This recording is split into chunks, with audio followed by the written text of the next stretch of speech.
Alright, so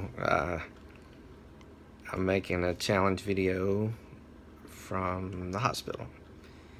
Uh, Appreciate all your prayers. I'm out of the CICU now and actually just got moved to a regular room, so um, I look kind of rough. I apologize for that, but if you want to come visit, I don't mind having visitors. I'm in room 563, but and I know I've mentioned this verse a few times, but in James, um, chapter 1, starting verse 2, it talks about consider it all joy when you're faced with trials and tribulations, and because they produce perseverance, and perseverance is what creates spiritual maturity.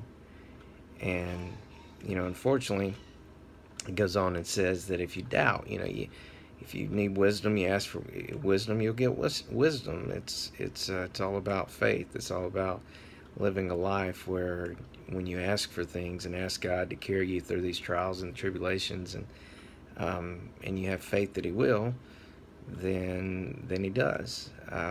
It's the people that they'll ask for wisdom or ask for help or ask for guidance through all the trials and tribulations and stuff, and then they have doubt in their heart.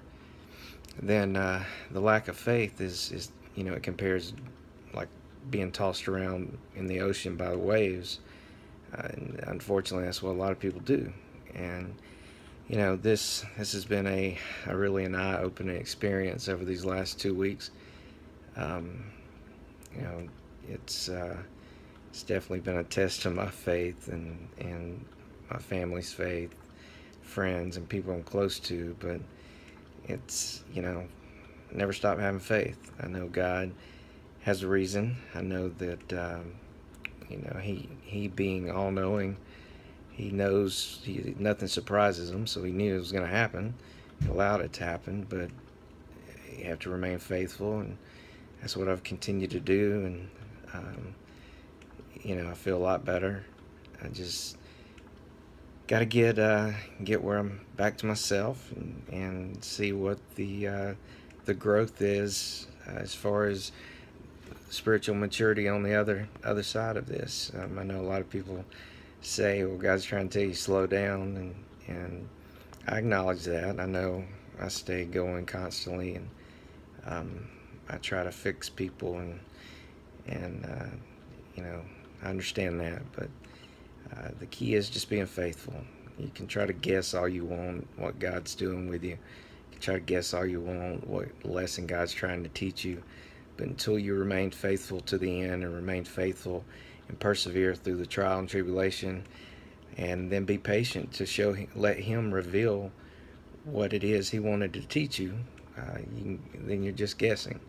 So I don't know how long I'll be here. See, I got regular clothes on right now. I do have IV hookups on both arms, and but I feel a lot better. I hope I sound better. I don't know, but it's the outpouring of prayers has been amazing, and just keep praying and know that I'm good, and there again, I'm finding joy in the fact that knowing that God, uh, he knows he's confident that I was going to remain faithful through this trial, and that's what I'm doing. So we'll see once I persevere through it. Whenever I go home, and we'll sit back and be patient and see what it is that God was teaching me through this, and that's how we grow spiritually.